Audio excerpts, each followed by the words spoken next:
Olá, pessoal!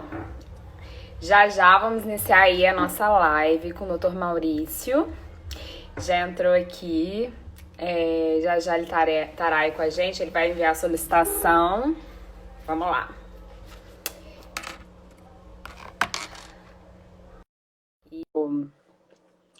Ele entrando aqui, a gente já vai iniciar aí a nossa live. Peraí, tá conectando. Ei, tudo bom? Tudo bem, e você? Tudo bem, graças a Deus. Deu tudo certinho. E aí, Boa tarde a animado todo para nossa mundo. live?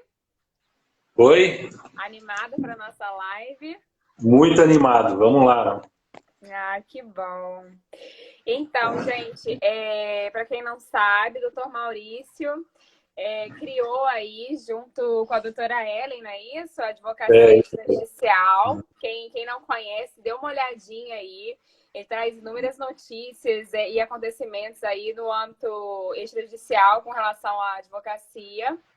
E ele vai falar aqui a respeito da Os Campeões Extrajudicial, né? Grande novidade, eu só falo disso na vida, né? Dificilmente eu traria outro assunto. E ele que registrou aí a primeira Os Campeões Extrajudicial antes da 13465, né? Que veio modificar foi. aí a forma de se fazer aos campeões judicial, que foi instituída de forma inicialmente, né? Aliás, com o artigo 216A da Lei 6.015.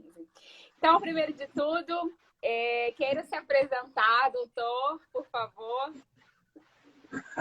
Boa tarde, galera. Obrigado por aguentar a gente aqui falando desse tema tão, tão legal, mas ao mesmo tempo tão desconhecido, né? Mas a gente quer. A gente até fez esse juramento, né?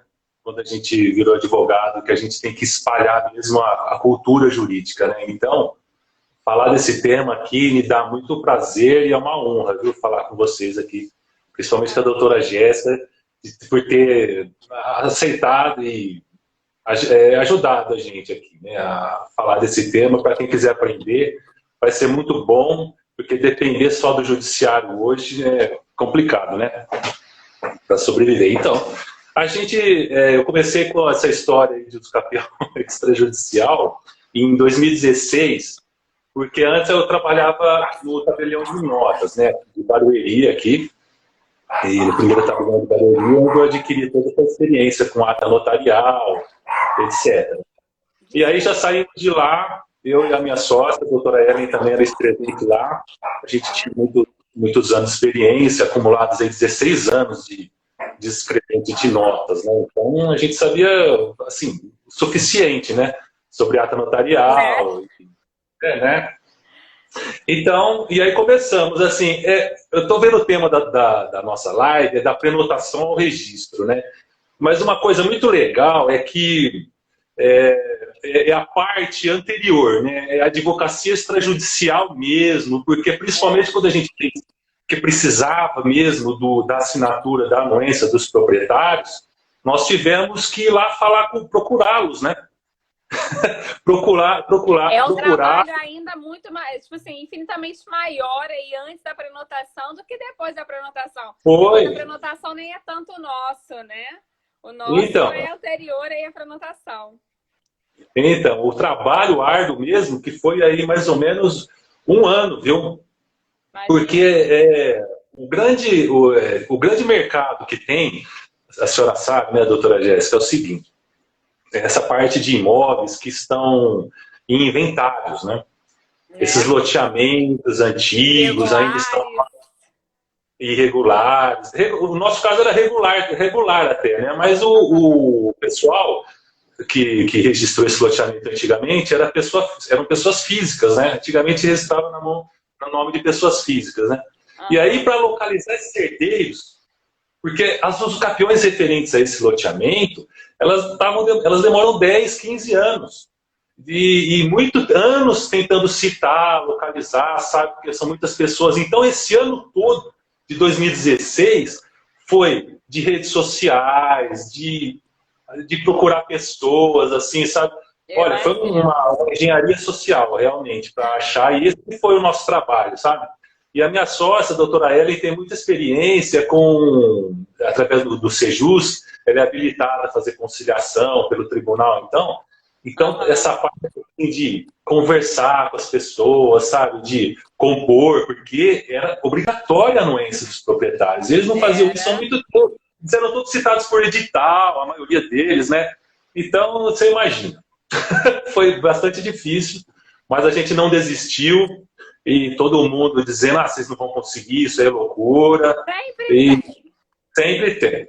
Nós tivemos que pagar para trabalhar, na verdade, né? Eu também. Eu lembro que eu cobrava, no meu primeiro eu cobrei R$ 1.000. De onde que eu tava com a cabeça, gente? O primeiro que eu Então. cobrei R$ 1.000. Eu falei, gente, eu devia estar ficando doida mesmo nessa época. A gente realmente Pois é, pagava e a para gente trabalhar. pagava para trabalhar e realmente, assim, a gente não ganhou nada e no nosso caso o cliente pagou até depois, porque ele queria pagar para ver. Quer dizer, ele queria ver para pagar. Ele queria ver o resultado para pagar. Né? Então a gente Exatamente. meio que custeou, a gente teve que custear mesmo, sabe? Mas deu certo e está rendendo frutos, graças a Deus, né? E até que a gente está aqui conversando hoje. Graças a Deus, né? Graças a Realmente no Deus. começo era muito difícil. Eu também prenotei dessa lei 13465, né? Muitos. Uhum. Prenotei, eu acho que eu tinha 16 prenotações antes da lei 13465. Só que aí o meu registrador não considerou, aí me fez adequar a essa nova realidade. Eu também levei todas as anuências já feitas. Então, eu sei o trabalho que você está falando. Então, Todo proprietário eu corria atrás dele, e às vezes essa questão de inventário, corria atrás de herdeiro, era uma novela. Então, quem era uma conseguiu o novela. registro antes disso, eu tiro meu chapéu, reverencio, porque, ó, não era É, brincadeira. Não era brincadeira. foi.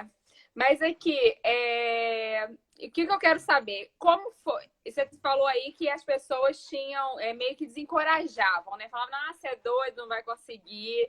E cartório? Como é que os cartórios se comportavam com relação aos campeões extrajudicial na época? Hoje também, né? Mas qual era o comportamento deles?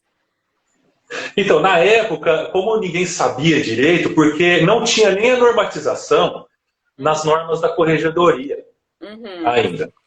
Ainda não tinha, porque você sabe, né? É É, igual o oficial de registro de imóveis tem aquela hierarquia de leis. Primeiro são as normas, depois vem a Constituição e assim por diante. aham. Brincadeira à parte, né?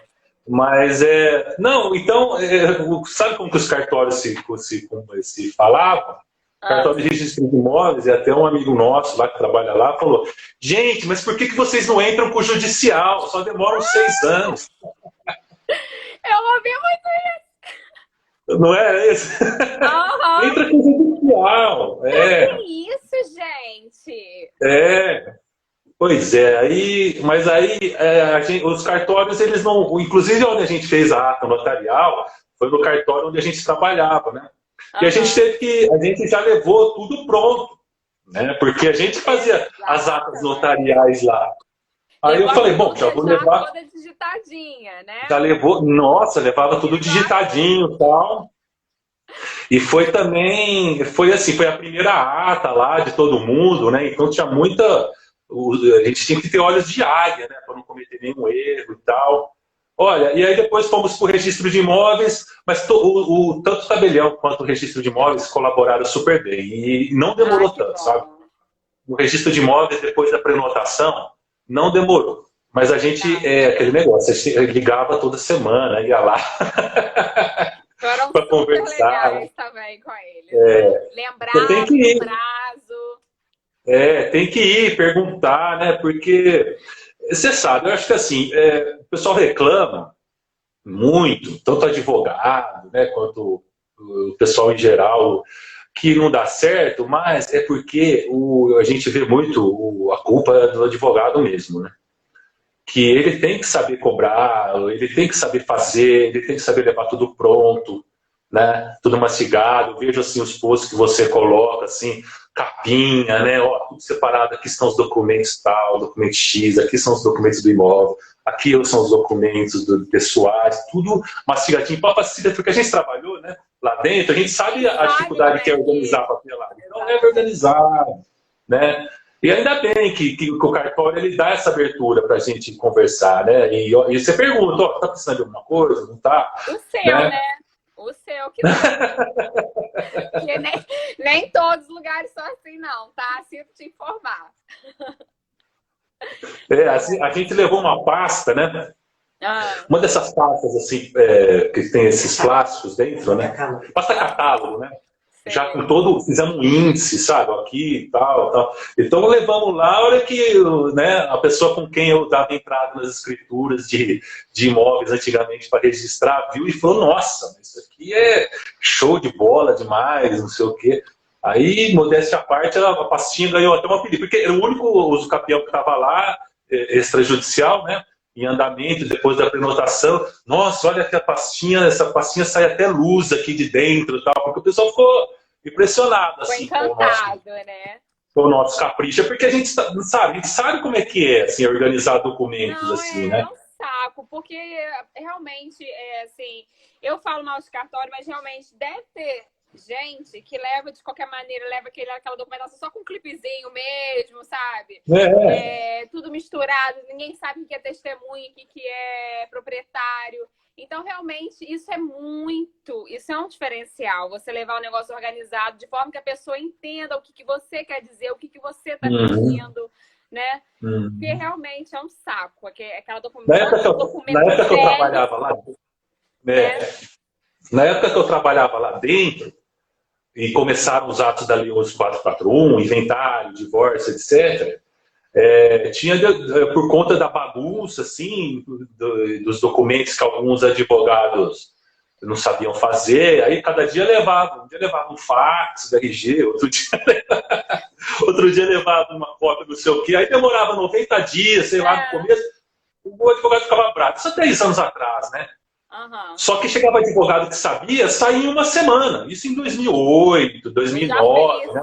Eu lembro quando eu trabalhava, eu também fiz uma vez uma semana, porque me levaram lindo. Meu chefe até falava, nossa, esse advogado é bom, hein, meu? Esse advogado é bom. E aí a gente pegou aquele modelo, ó, o que é um advogado bom para o cartório, né? Quando a gente estaria no cartório, a gente lidava com vários advogados. A gente sabia o que era um advogado bom, um advogado ruim. Então, olha, eu só tenho a agradecer a experiência que eu tive dentro do cartório, viu? Não a gente não saiu de lá. Acho que muito bom, né? Você deve ter você deve dar o mesmo testemunho, né? Foi muito bom o trabalho. Não? Eu não. Eu tenho péssimos testemunhos para dar, mas eu tenho alguns excelentes, tá? Tem alguns excelentes, pessoas que realmente estão abertas ao novo, que querem ver as coisas novas acontecerem, que estão vendo que é importante para a irregularidade esse procedimento, que esse procedimento vai ser capaz de resolver o problema de irregularidade no país, então eles estão de acordo, mas assim, são exceções. Eu vejo cada coisa que eu não acredito. E olha que eu também faço índice, eu também sou caprichosa, faço índice, capinha, eu faço tudo. E nem assim, toda vez eu tenho que brigar. Mas Deus vai com a mão no coração desses registradores, e daqui a 6 meses isso vai acabar. A gente vai fazendo eu acho que a gente falando a respeito desse assunto, falando dessa necessidade, eu acho que muita gente vai abrir a cabeça e vai colocar a mão na consciência e ver que isso é importante. Por mais trabalhoso que seja, verão que isso é importante e vão olhar de outra forma, se Deus quiser. Inclusive no Rio, desculpa te cortar, no Rio o pessoal já fala de cara que não faz. Todo advogado do Rio reclama isso comigo, que eles falam, eu não faço usucapião extrajudicial. Então, assim, não é porque eles receberam documentação de qualquer forma, porque eles não foram de fato, é implicância mesmo, insegurança, não sei. Né?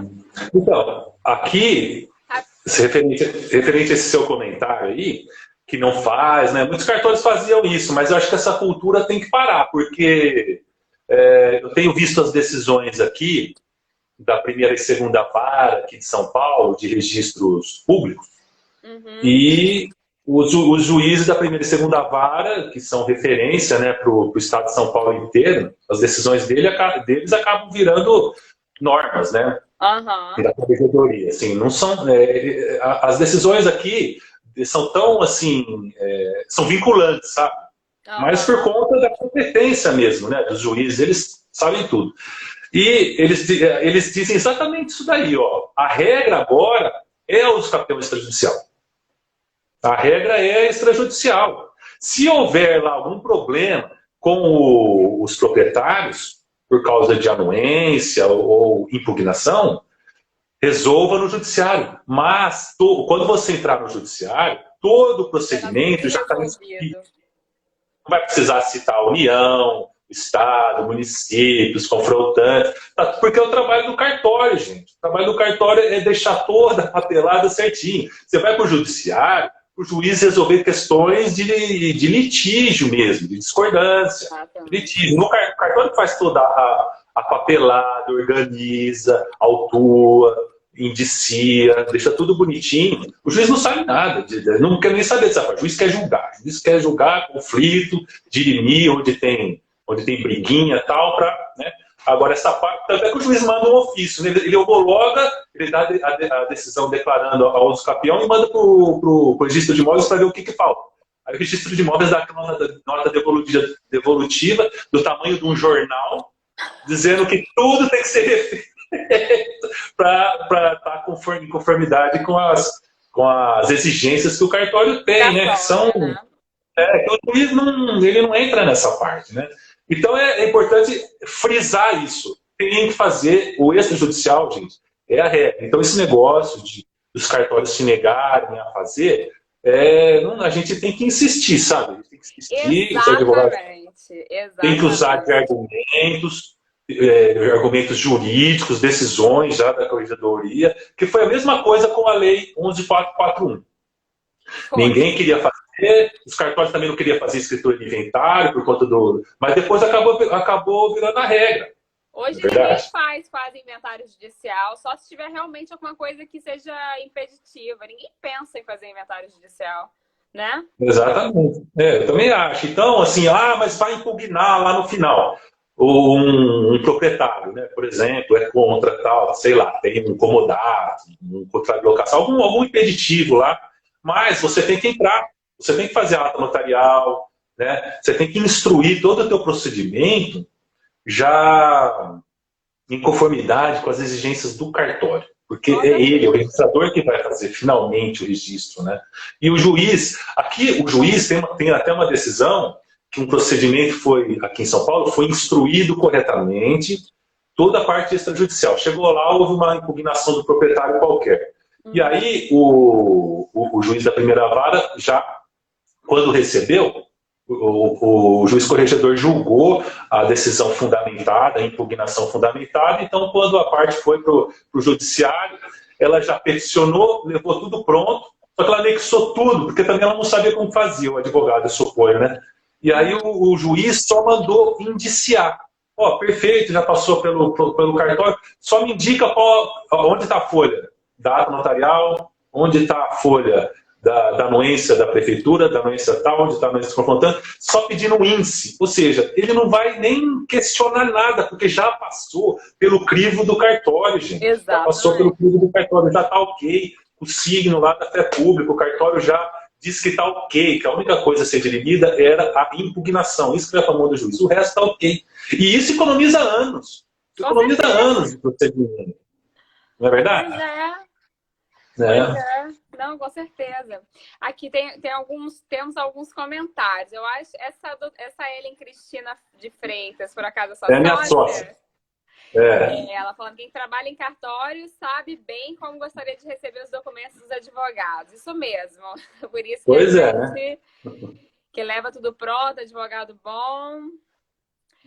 A doutora Mônica Campos aqui, ela é tabeliã também. Ela teve uma live que eu não consegui gravar, infelizmente. Enfim, também, temos o poder de promover as mudanças, sim. Falando a respeito aí dessa questão que a gente estava falando, né? Que a gente, quanto mais a gente falar a respeito do assunto, mais as pessoas vão ver o quanto necessário e importante aí é o escapião extrajudicial. Eu achei que tinham perguntas, você me perdoa, eu te interrompi achando que tinha alguma pergunta aqui. O escapião extrajudicial tem que ser regra, também concordo. E né? Você até acabou de falar aí, né? A corregedoria aqui está confirmando. Né? São Paulo, você pode falar para o pessoal onde eles poderiam encontrar isso? Porque estou vendo muitos alunos e parceiros meus aqui assistindo a live. Onde eles podem encontrar? Tem sim. É um site que chama Colemata. Colemata, você pode colocar aí? A Ellen vai colocar aqui nos comentários. É colemata.com.br. Lá tem todo o repositório de decisões referentes ao extrajudicial. É fácil de encontrar lá.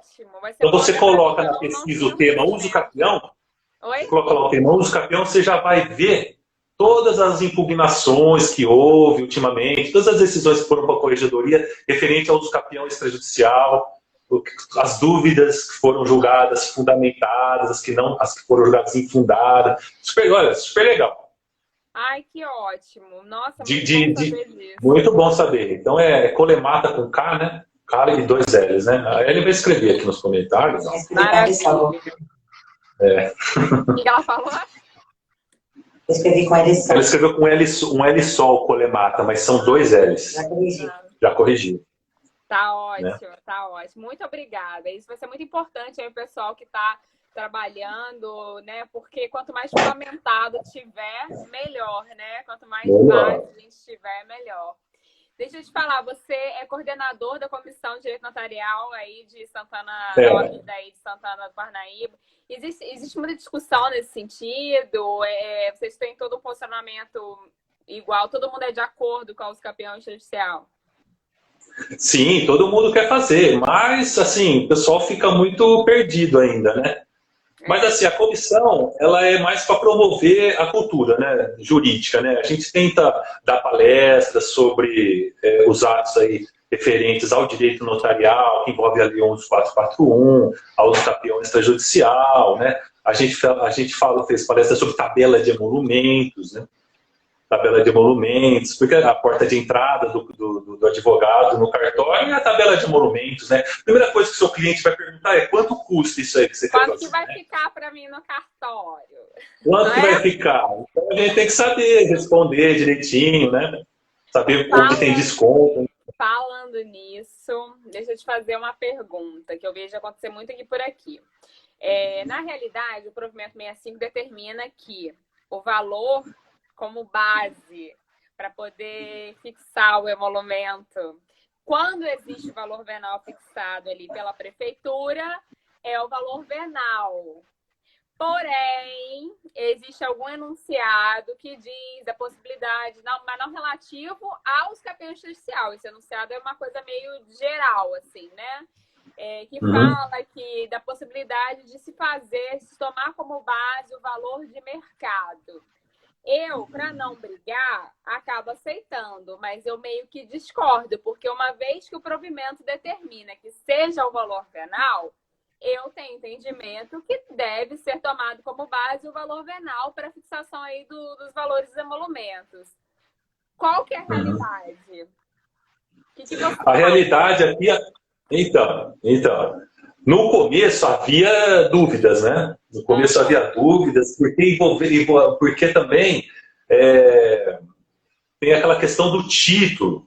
Às vezes a pessoa quer fazer um uso capião e tem um título lá, um compromisso de compra e venda antigo e tal, tem um valor lá, né? Aí os oficiais aí, tabeliães, registradores ficavam meio perdidos, o que cobrar e tal.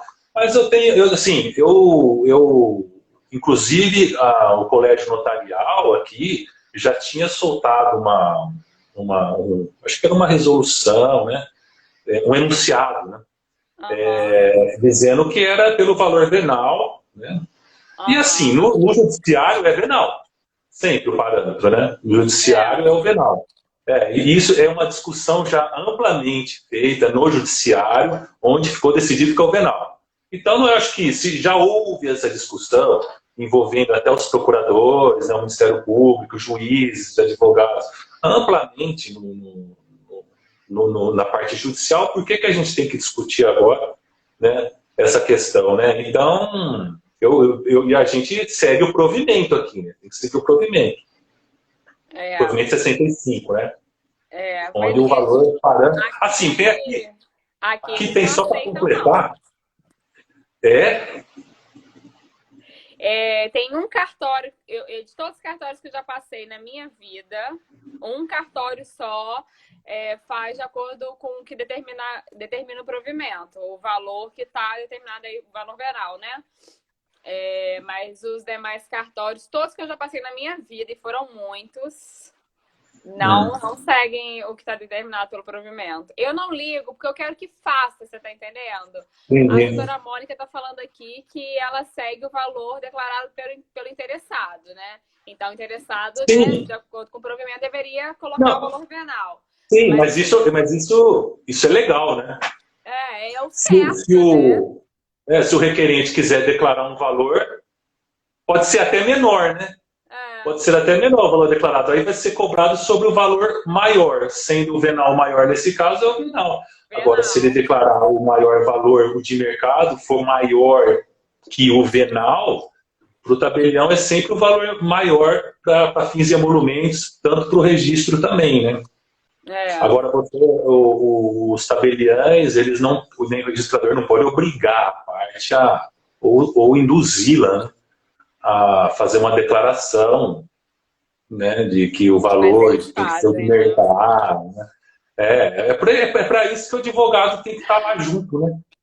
O problema, sabe qual é o problema? Já são tantos conflitos, tantos problemas, e que se criar caso também com isso é mais um problema. Então, assim, eu acho que as pessoas acabam sabendo do tamanho do trabalho, né, do procedimento. A gente sabe que o processamento do campeão judicial é extremamente trabalhoso. É extremamente trabalhoso para o advogado, é extremamente trabalhoso ali para o registrador, para o tabelião, enfim. Então, assim, a gente sabe que merece ser bem pago. Porém, o que acontece?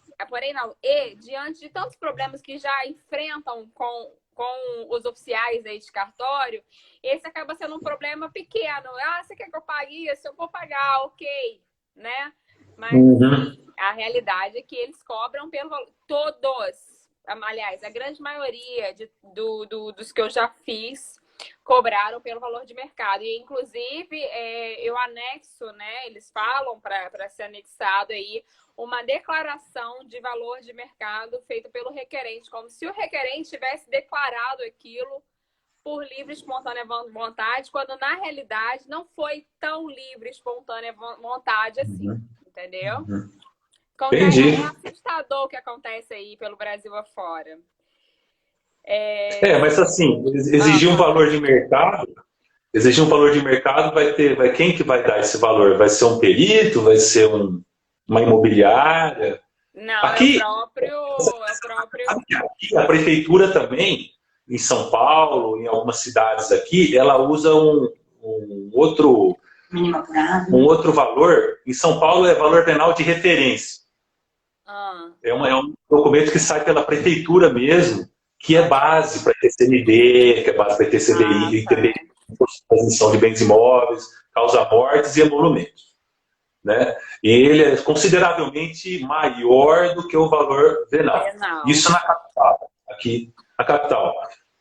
Outras cidades também, São Bernardo do Campo, usam um valor que é o valor mínimo apurado, que também é bem maior do que o valor venal, mais próximo do valor de mercado também. Né? Entendi. Hoje, de valor de mercado, ele é tão relativa, né? É tão relativa hoje. Ninguém sabe. E aqui, nessas cidades que eu te falei, eles ainda falam assim, às vezes aí o cliente vai falar assim, não, mas a minha casa, vamos supor, tá, vale 30 mil. Aí fala assim, pensa direitinho, é 30 mil mesmo que vale a sua casa? Ainda faz ainda tem essa conversa fiada ainda, entendeu?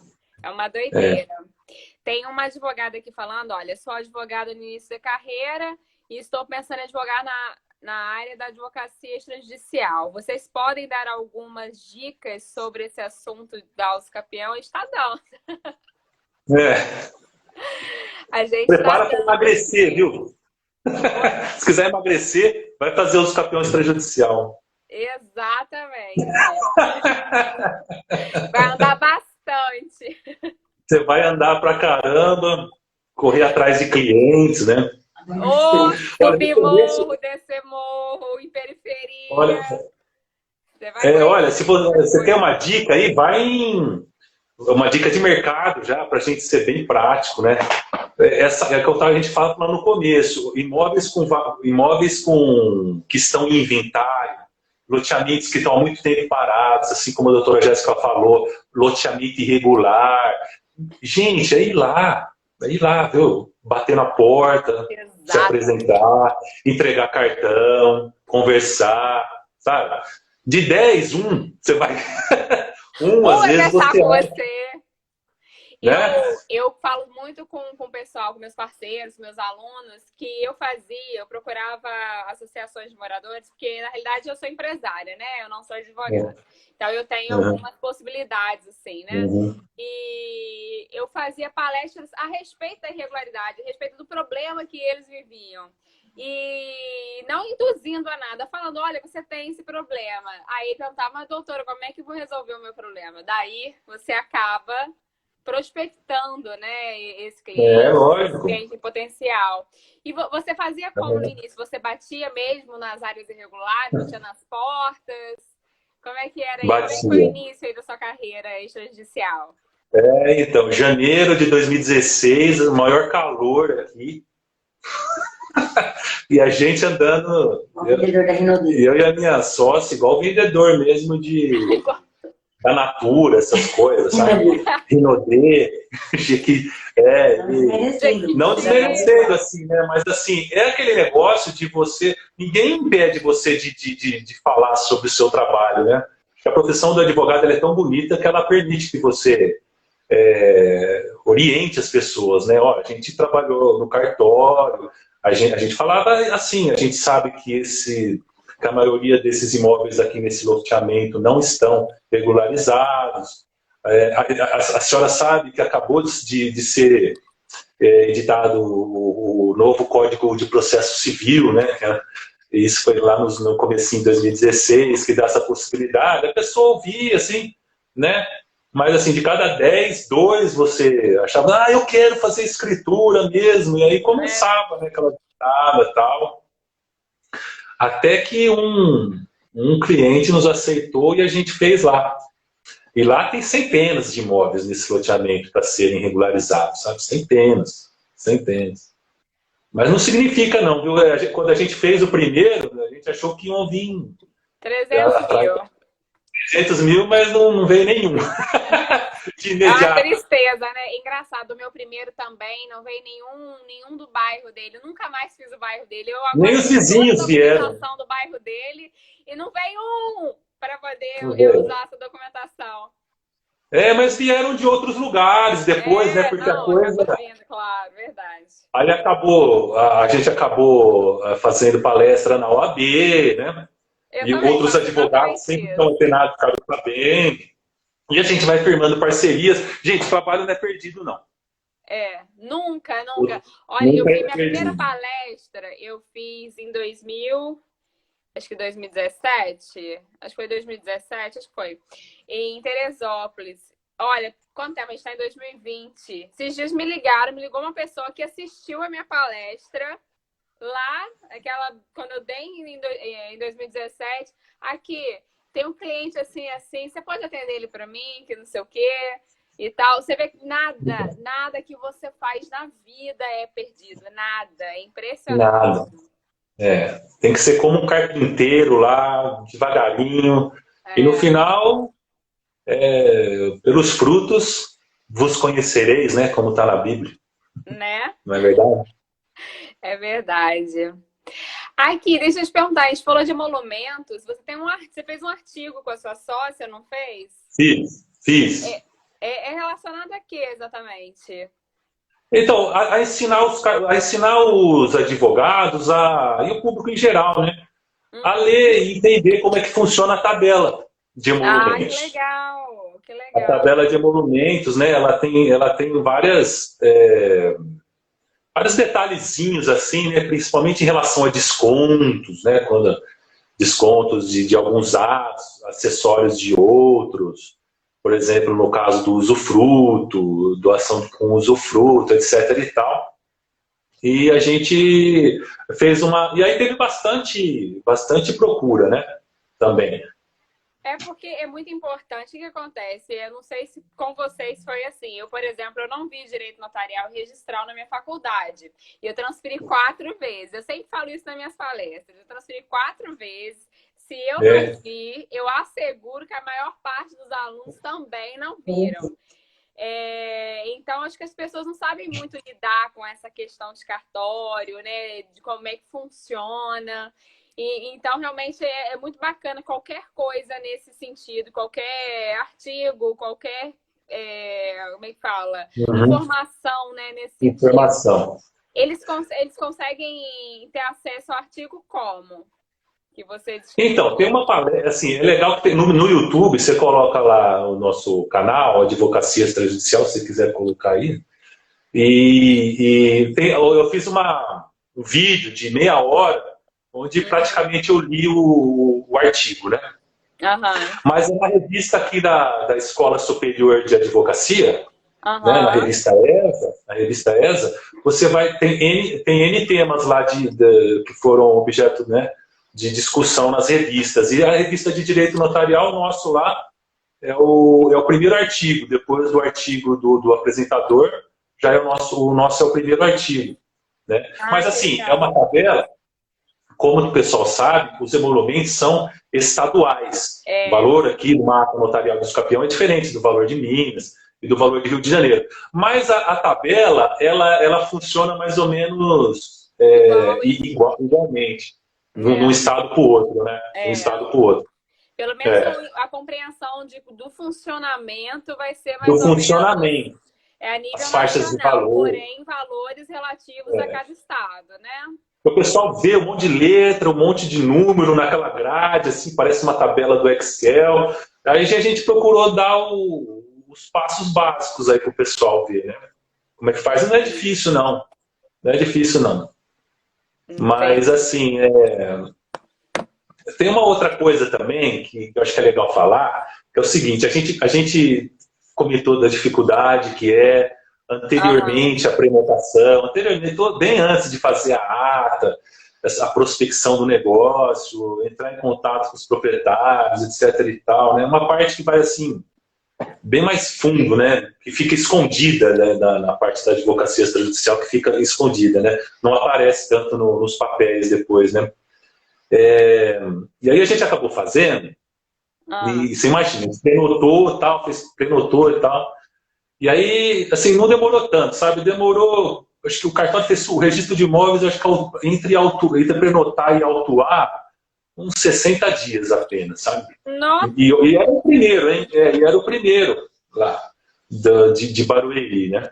E aí, o escrevente do cartório torcendo, né? Vamos lá, gente, vai ser também torcendo para dar certo.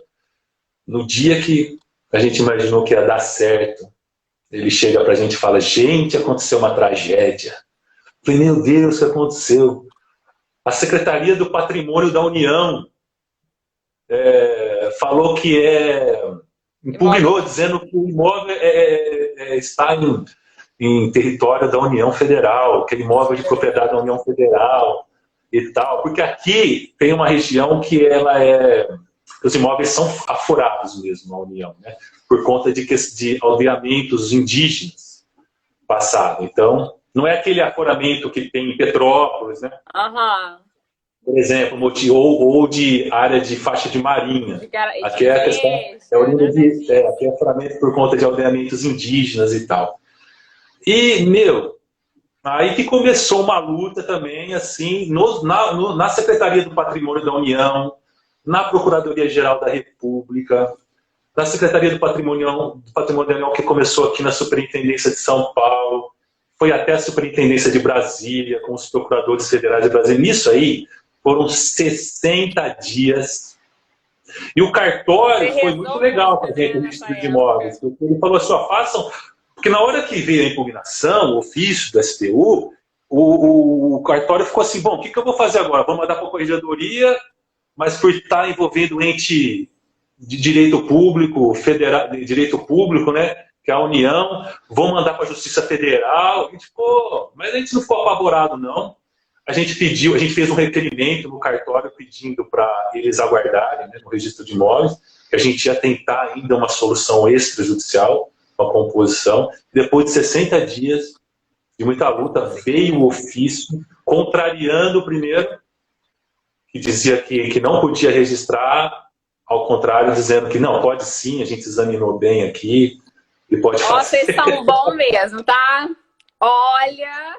Não, essa parte também de Secretaria do Patrimônio da União, por conta das escrituras que a gente fazia quando éramos escreventes, envolvendo muito laudênio, né, a gente também tinha uma expertise nesse assunto, né? Que a gente acabou aproveitando também. Nossa, mas é uma coisa que a gente não... É tão surpreendente que é uma coisa que a gente não supunha. Eu ficava imaginando se ia dar problema, se o registrador ia exigir inventário, sabe? Todos os problemas que passavam, que podiam prejudicar o registro. Você imaginava, né? Mas a gente não imaginava que ia acontecer uma coisa dessa na STU, viu? Mas acabou, acho que hoje eles estão melhores lá. É surpreendente, né? Eu nunca vi acontecer, não. Graças a Deus. Não, né? Que eu ia pirar, e aí, deixa eu te perguntar uma coisa. Eu ia desesperar. Deixa eu te perguntar uma coisa. Fala. Aí, em relação ao inventário, eles pedem que tenha inventariante ou eles aceitam a anuência dos herdeiros, citam herdeiros? Você tem alguma informação nesse sentido? Tenho várias, que cada um realmente procede de uma forma. Tem gente que cisma que tem que fazer o inventário. Eu falo, gente, como assim? O negócio é justamente para sair do problema. Aí dá uma brigadinha assim, depois dá continuidade. Se houver um inventariante direitinho, com o processo aberto e aquela pessoa ali com o termo de inventariante certinho, essa pessoa vai assinar por todos, tá? Porém, se não houver, obviamente todos os herdeiros têm que comparecer assinando. Entendeu? Bem direitinho para estar no provimento mesmo, sabe?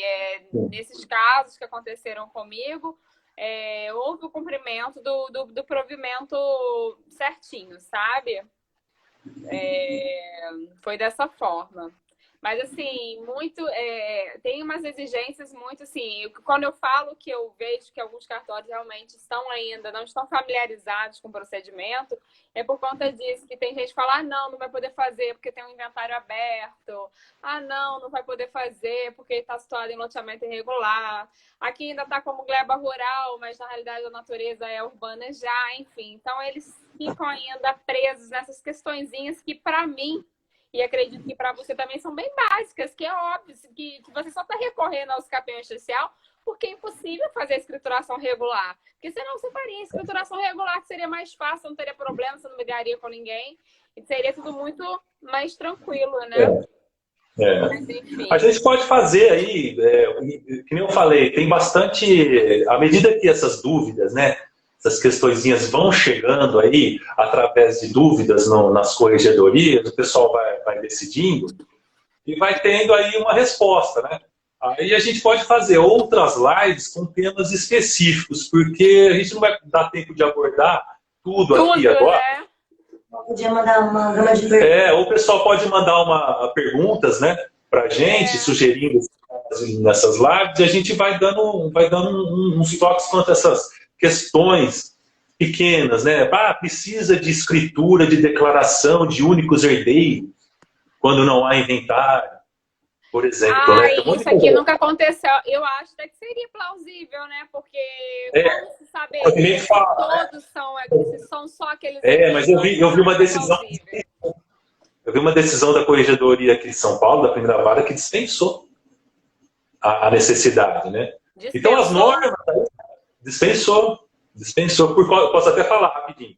É assim, o caso era o seguinte, era um loteamento muito antigo, dos anos 1940, 1950, onde, evidentemente, os loteadores já tinham morrido, né? Eram pessoas físicas, e a qualificação deles na matrícula, nas transcrições lá antigas, era muito precária, né? Não tinha nem SIC, nem nada, né? Então, por conta disso, considerando todas as dificuldades de localizar, quantas filiações, quantas gerações houve desde a morte desses primeiros? Não é possível, não foi possível nem levantar essas informações. Quem são os netos, filhos, sabe? Não foi possível, porque não tinha inventário desse pessoal. E um loteamento aqui com centenas de imóveis nesse sentido. Né? Então, quando o registrador impugnou, né, e o corregedor permanente ele julgou fundamentar a impugnação, exigindo a tal escritura de declaração de únicos herdeiros ou de inventário, o próprio a corregedoria dispensou, né, falando assim, olha, nesse caso a gente tem que ter bom senso, né? E as normas e o provimento e as normas da corregedoria que acabam copiando, né, o provimento 65, né? E a corregedoria aqui de cada cartório acabam copiando, elas têm que ser de orientação, mas ela não tem um efeito vinculante obrigatório, assim, né? Como muitos acham. Acabam sendo. Então, essa era uma questão de bom senso, não dava nesse caso. Né? E aí que vem o legal. 15 dias depois, veio uma outra decisão em sentido contrário. Por quê? Era um outro contrário também, uma senhorinha que morreu e que não tinha deixado herdeiros, não tinha deixado, supostamente, porque na certidão de óbito não havia nenhum filho. Né? Não havia menção que ela tinha filhos, né? Não tinha menção que ela não tinha filhos, né? Uma senhora idosa, e morreu e deixou só aquele único imóvel, né? E não abriu inventário, então não tinha como fazer declaração de únicos herdeiros, nem nada, né? Mas o juiz corregedor disse que nesse caso seria sim obrigatório o inventário, porque a velhinha havia morrido há 5 anos atrás, não sei qual foi a data exatamente, mas 5, 10 anos atrás. E o argumento do juiz foi, de 20 anos para cá, os registros estão sendo atualizados, o sistema da justiça está informatizado para saber, né, se já tem informações suficientes para fazer pesquisa, para saber se tem herdeiros, né, para saber se tem colaterais, tal. Então, é razoável que o próprio requerente da usucapião peça a abertura desse inventário. Né? A abertura desse inventário para solucionar, mas assim, é extremamente provável que essa velhinha que morreu com 80 anos não tivesse tido filhos, né? Mas a gente nunca sabe, um companheiro, se ela adotou um filho, assim, só o judiciário que pode fazer uma pesquisa ampla nos órgãos de praxe para preservar direito de terceiros, né? E o advogado brigou, solicitando a citação por edital, que se justificava e tal. Então, foi um debate jurídico bastante interessante, né? Tá, mas assim, então, o direito de terceiros e o direito de posse da pessoa que está ali cuidando do imóvel, cumprindo com a função social, entendeu? Eu acho que conflituoso isso aí, conflitante isso aí, entendeu? Complicado. Por isso que a gente está aqui conversando para, sabe, quanto mais essa questão for debatida e falada e tal, a gente vai chegar numa hora que as coisas vão estar mais pacificadas, né? Com certeza. Isso que a gente tem que ter. Agora, se a gente falar, vou entrar no judiciário. Gente, a regra é o extrajudicial. Já está decidido aqui pela primeira vara. Posso colocar até a decisão depois para vocês, o doutor Ralph, dizendo aí, ó. A regra é o extrajudicial agora. Pois é, ótimo, ótimo. Que as pessoas compreendam isso e os cartórios também. Os cartórios também. Tem muita gente ainda com dificuldade. Quando o imóvel é rural, vai pelo ITR. Tá, com relação ao valor aqui. Deixa eu ver se tem mais alguma pergunta. O doutor Raimundo está perguntando se você acha aí que o marketing digital funciona bem. Olha, produtos ou serviços. Eu acho que sim. Você que pode nos falar mais sobre isso, né? Eu te devolvo a pergunta, né? Olha, eu acho que funciona muito bem. Eu tenho muitos clientes que vieram no Instagram, todos os meus parceiros vieram no Instagram. Eu respondo Então, perguntas o inclusive dia eu. inteiro.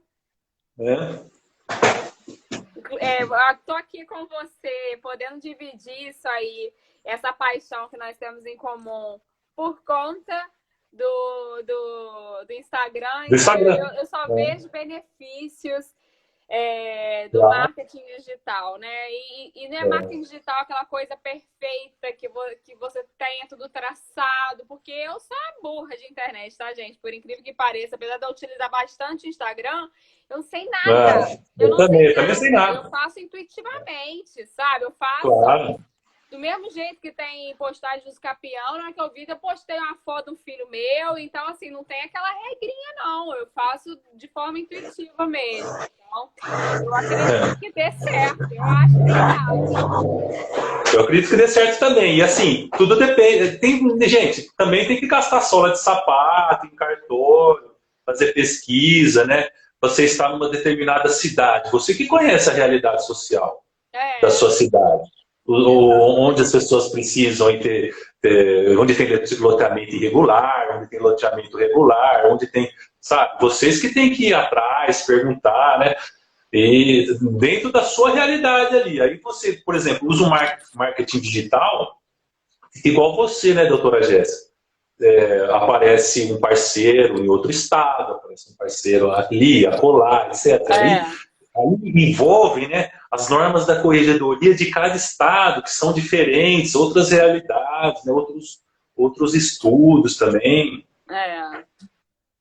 É assim que a coisa... Mas assim, a realidade local aí de cada advogado que vai trabalhar com isso é diferente, assim, não dá muito para comparar, assim. Agora, dá para dar umas diretrizes gerais, né? Imóveis, assim... Dá padrão, imóveis que estão presos em inventários, enrolados, onde tem muitas ações de uso capião, né, envolvendo aquele loteamento, aquele inventário, são um nicho legal para começar a trabalhar, né, com os capiões extrajudiciais. É um nicho legal. Mas, por exemplo, deixa eu fazer uma pergunta. Por exemplo, a pessoa, eu e você tivemos um contato bacana aí, para poder saber, porque nós trabalhamos em cartório, né?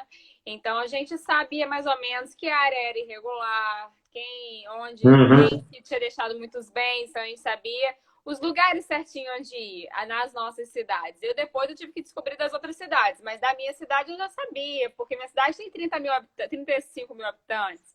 Então, assim, eu sei cada lugar que eu tenho que ir bater, qual porta que eu tenho que bater. Mas, por exemplo, qual é a dica que você daria para essas pessoas que não tiveram esse contato com o cartório e para poder descobrir essas áreas irregulares, assim? O que você acha que você tem que fazer?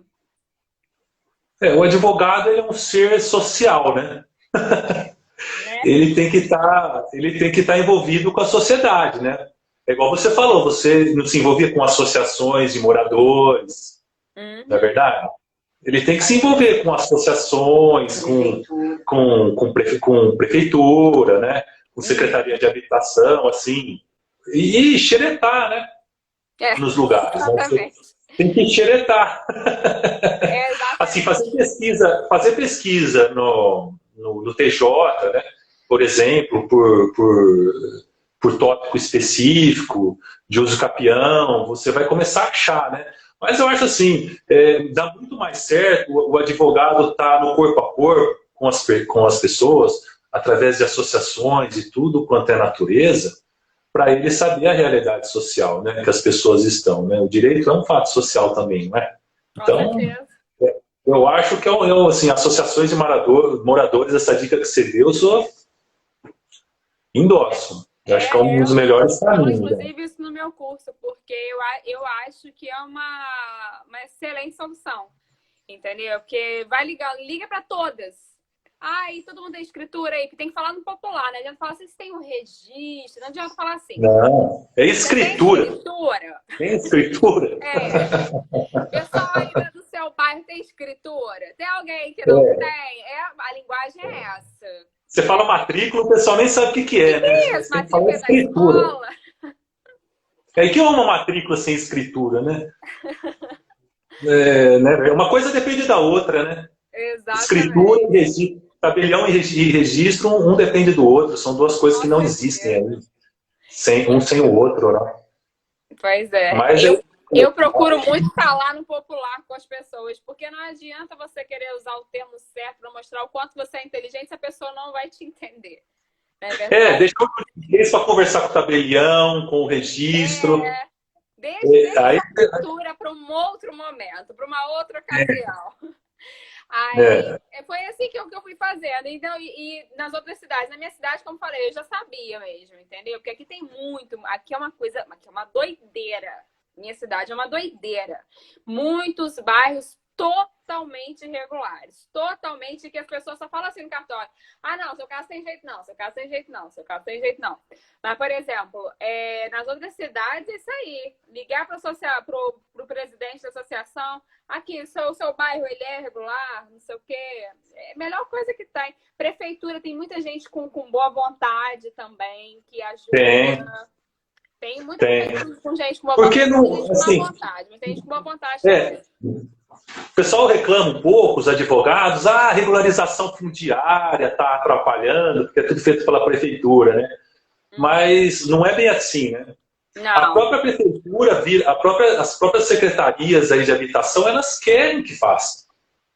Claro, todo mundo quer que resolva. Todo mundo quer, ninguém, né?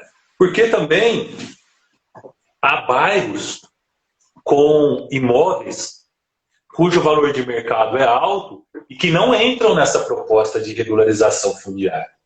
E às vezes o único jeito é o campeão. O único jeito é o campeão. Então, assim, associações de bairro, né? Associações de bairro. A gente também teve, nesse loteamento que a gente começou a regularizar, também, assim, além de bater de porta em porta, nós fomos também dar uma palestra, né? O nome era assim, né? Nós falar da Uso Capião para o pessoal lá o que era lá? Na sede da associação do bairro, né? Na sede, o pessoal lá promoveu um evento onde tinha pipoca, guaraná, tudo. E a gente eu levava também. Outros eventos, o pessoal fazendo unha, sabe assim, né? Era para o bairro, várias atividades voltadas para o pessoal do bairro. Você foi no evento que já tinha isso. A gente foi no evento. Que legal! E a gente aproveitou para falar, espalhar essa cultura aí da Uso Capião, né? Que era de interesse do pessoal também. Convidado, né? A gente foi convidado pelos diretores lá da associação. A OAB ainda não reclamou de nada. Ainda só está falando aqui. No meu caso, não. No meu caso, eu que fiz... Ih, gente, vai acabar a qualquer momento, tá? Daqui a 2 minutinhos. No meu caso, eu que fiz a festa lá. Levei bolo, levei refrigerante, sabe? Eu que fazia o evento, sabe? Muito legal. Sei como é que é. Deixa eu te falar uma coisa. A gente tá aí com esse finalzinho, com esse restinho de tempo. Tem mais alguma coisa que você gostaria de falar aí pro pessoal? Eu estou à disposição. Se você quiser perguntar mais alguma coisa, ou se você quiser a gente fazer outro dia. Eu acho que assim, muita informação, a gente acaba... A gente fala pra caramba. Mas assim, muita informação também acaba ficando um pouco pesado, né? Então, essas são as linhas gerais, a gente está à disposição para falar aí com o pessoal. E vamos que vamos, galera. Vamos mandar perguntas, assim, sugestões de temas para as próximas lives aí. A gente combina, né, doutor?